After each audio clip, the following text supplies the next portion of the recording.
But in the short term, the easiest way to basically reduce any wasted ad spend is to stay on top of your negative keywording.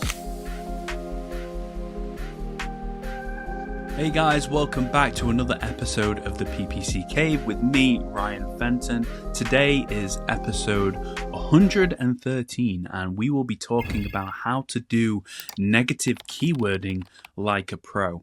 And I'm going to run through on my screen in a live account how I go about doing negative keywording, and hopefully it helps you guys out how to do it as well. But before I get into all that, I just want to spend a couple of seconds talking about our amazing sponsor of the episode and the PPC Cave, Opteo.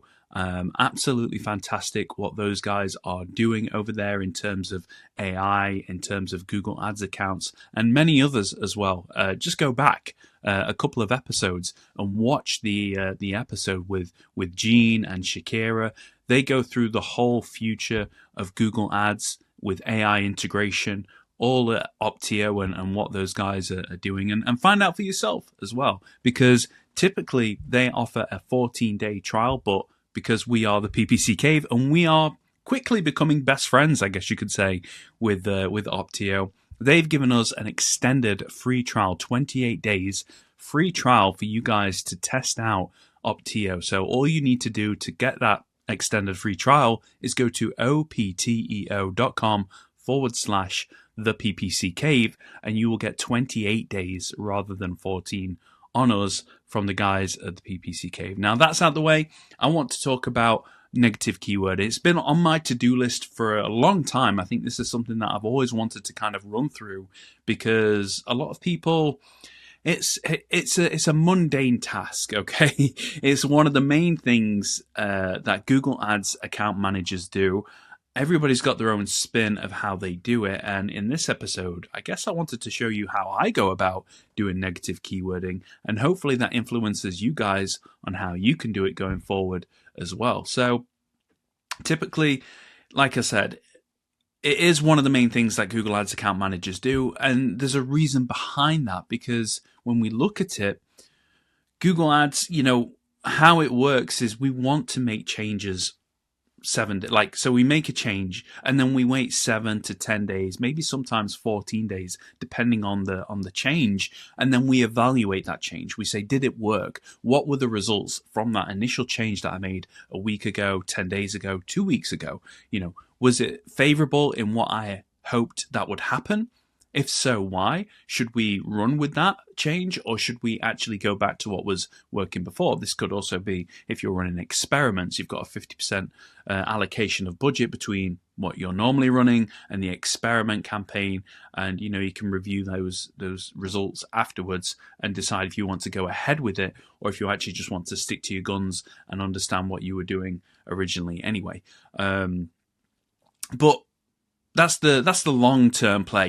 These things, I think any good Google Ads account manager won't actually say, yeah, we make changes every single week. We do this, we do that, because, excuse me, you can't. You really do need to make a change and then allow adequate time before you evaluate what were the results of that change. This is very data-driven. This is a very data-heavy career, if you will, or a task, or whatever you want to call it, in terms of uncovering data and then understanding what that data is telling you to be able to influence decisions going forward. So that's the whole longevity side of it. But in the short term, the easiest way to basically reduce any wasted ad spend is to stay on top of your negative keywording. So adding negative keywords, building out a negative keyword list. There's just so many different ways you can do it. And in this video, I'm going to show you how I go about it. So without further ado, I'm going to share my screen. This is inside a real life account, and we've got the search terms here on the left. And this is basically number one for me. If I'm already managing a Google Ads account, this is my weekly tasks.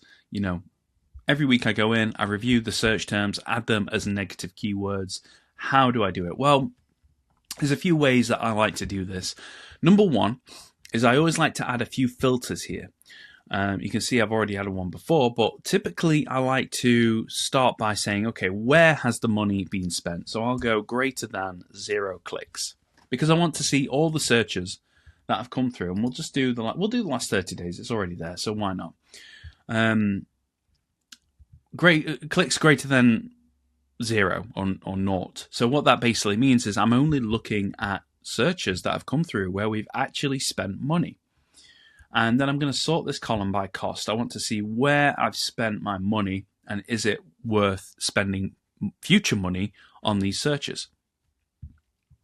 Now, this is a hair transplant client of mine.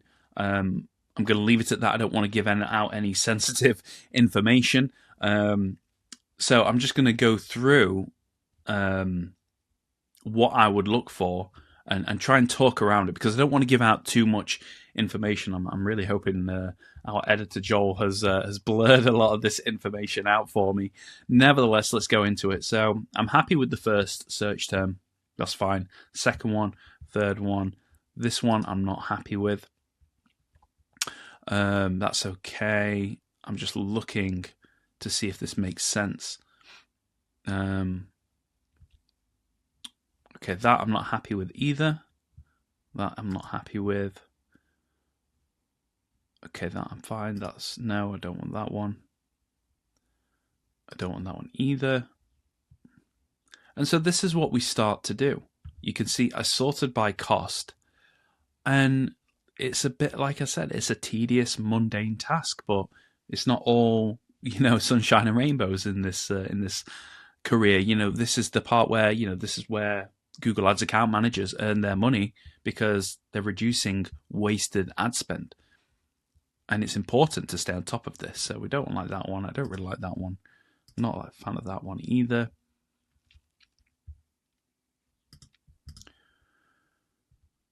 Okay, let's see.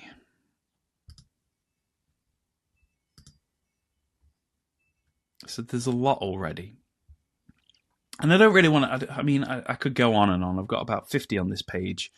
I've already selected about 13. Let's go to 15. Let's get a couple more. And then and we'll go on to the next one because I could sit here and do this for ages, really. And I do this for all of my clients. So we'll go for that one and we'll go for that one as well. We've got 15. And then all we need to do there is just add as a negative keyword. So there's a few ways we can do this as well. I'm going to take another swig of my coffee. There's a few ways we can do this. Typically what I like to do is I like to find the root negative to begin with. And let me just see. Yeah, I do have my lists already sorted, which is cool. So I go through and I find what is the main word in the keyword that I don't really like or I don't want to show up for in the future. So you just need to go through and do that, really. And I keep it on broad to begin with. Let's see. Keep it on broad to begin with because then it negates any future uses of that specific word in a long string, long tail keyword. So just want to go through, find the root negative, and just add it as a broad match negative. Okay. That's interesting. So when you have one here like this, all three of those could be, but I like to do this. So add it as a phrase match rather than broad. So if there's more than one word that you don't like the look of, then add it as a phrase, and do that as well. So that can work just as well. Okay, I'm not a fan of that either. I think it was that word I don't like there. This is very difficult because I'm trying not to give away any sensitive information, but we've done it. We've got through that. So hit save, and that's going to save to my general negative keyword list. Okay. And then I'm going to select the same ones that I had before. It's annoying that it doesn't really reselect them. I'm sure at one time of day it used to just reselect or keep the keywords or the searches you'd selected still selected. But now it seems to have removed that. So we've done one instance where we've gone through, found the root word of the keyword, if you will, added that as the negative, as a broad match negative into a negative keyword list. I'm going to select those search terms again, and this time just add them as exact match, because that tells me I've added these as negative keywords inside this campaign, inside this ad group, so they shouldn't show up again, which is fine. Quick swig of the coffee. It's quite early here in the UK, so I'm trying to get through this. Or I say it's quite early, I've just sat down to work, but nevertheless. That's the number one, if you will, is going through your search terms report, adding those as negative keywords. I didn't show you the other things that I do. I showed you greater than clicks, and let's do this as well. The next thing is I always like to do greater than like 1 impression. Assuming that you've gone through all of your search terms that have had more than 1 click, we don't need to worry about clicks now. We move on to impressions. And I don't really like to look at impressions below 1 because it could be a fluke. It could be someone just randomly looking for something and maybe never search again. So I don't really like to waste my time on impressions that have got searches that have got 1 impression. If they've already had a 1 impression and 1 click, I would have found that in the first instance of looking at clicks greater than 0 or not. And so now the next thing for me is I just negate all the, well, I don't add them as negative keywords. I ignore all the impressions with 1 impression and focus on 2 or more impressions. And I sort by impressions. And this is another way of doing it. You just go through again the same process we did before, identifying any searches that you don't really like the look of that have had a lot of impressions, because we don't want to spend any money on these ones. So I'm going to spend a couple of minutes just going through and adding some negative keywords. Okay, don't like that one. We'll only go for 5 on this one, make it quite quick. That's a bit weird. Okay, we've got 6. And we do the same process again. We find what the root negative is, and we can add it to the general negative keyword list here.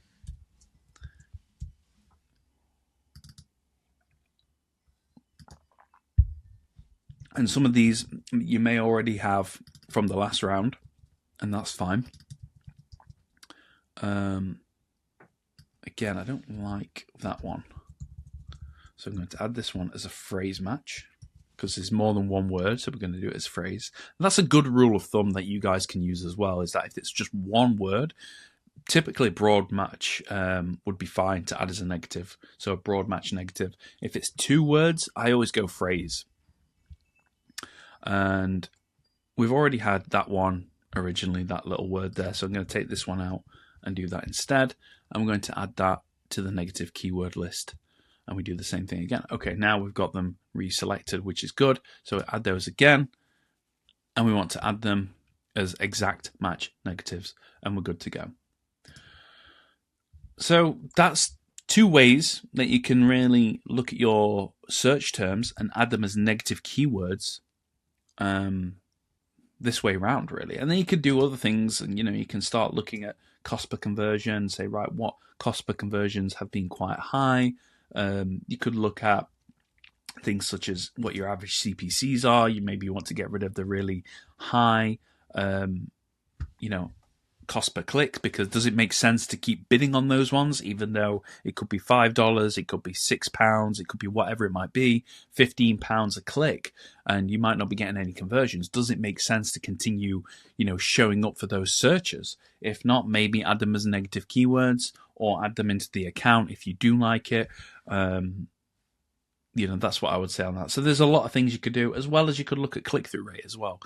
That should give you an indicator of, okay, are people actually clicking through when they see the messages? Is my messaging really resonating? Is it hitting? That could be something to look at.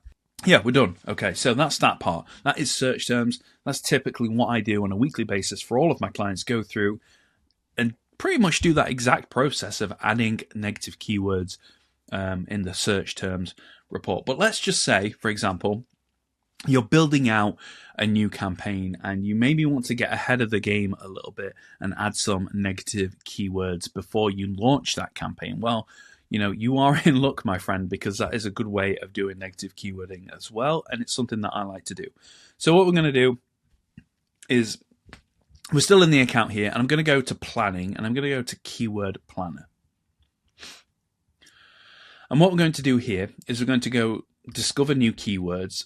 And typically for UK clients, I'll just keep it to the UK. You can change it to their location, the client's location, if you want to be a little bit more specific. For US, I'll usually go by state. But there's many ways you can do it. So I said that this client is a hair transplant client. So I'm just going to type in hair transplant. I'm going to type in, we'll go hair replacement. Hair loss solutions, maybe. And we'll do hair transplant UK. We'll do that. And then what we'll do is we'll get results. And there's a few things we can do here. I typically, it's been a while since I've done this.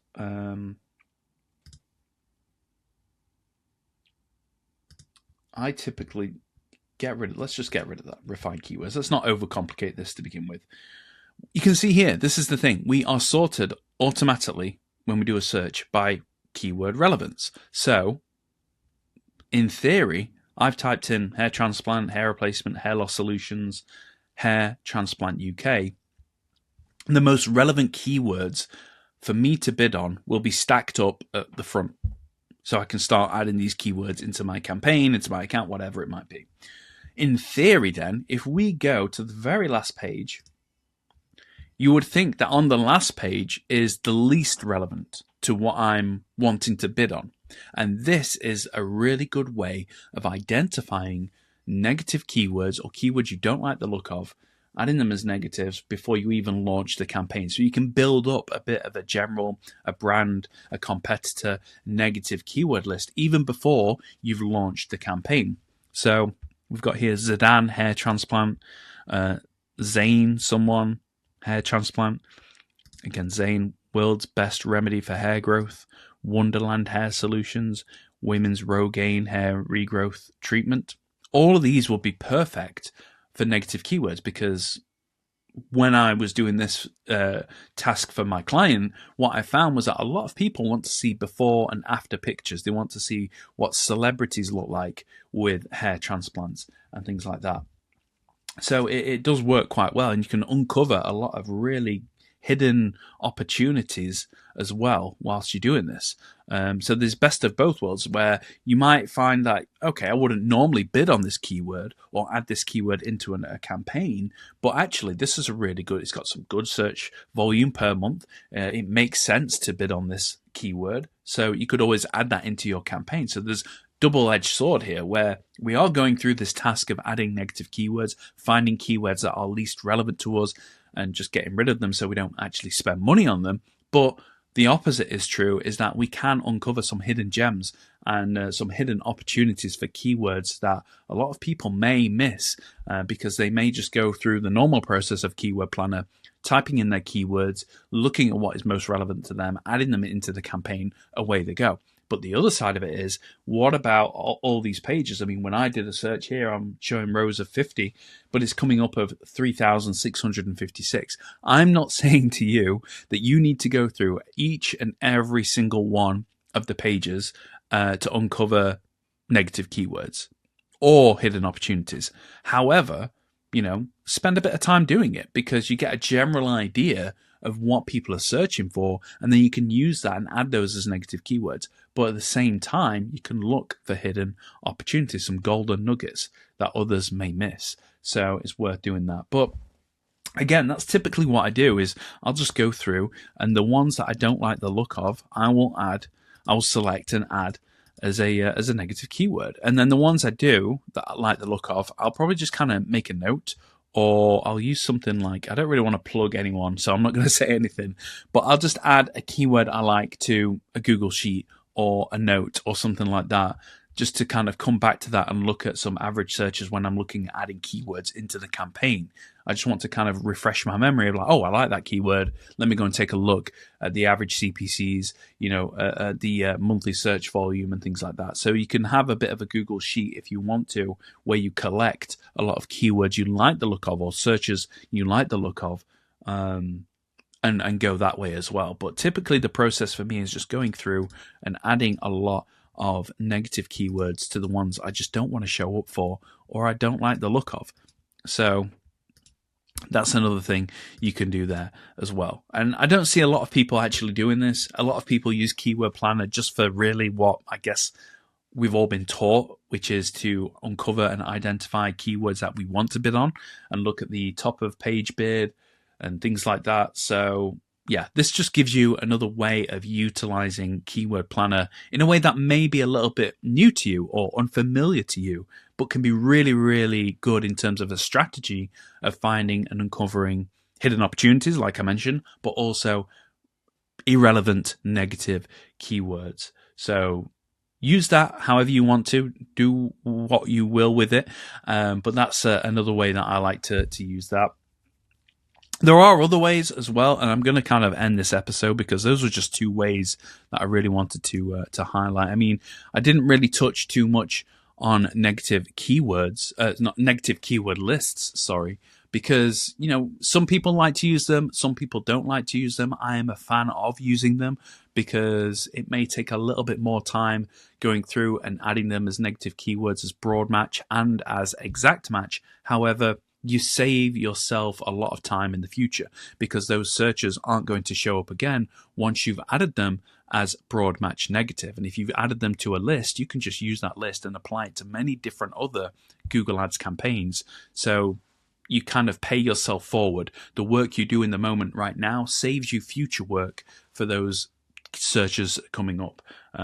So you kind of pay your future self in advance, which is quite nice. So I would if you're a listener, if you're a subscriber to the PPC Cave, I would definitely recommend using negative keyword lists, just to good housekeeping, just to stay on top of searches coming through and not showing up for any searches that you don't want to show up for. So look into negative keyword lists. There are other ways, there's a lot of software out there that you can use to do a lot of negative keywording as well.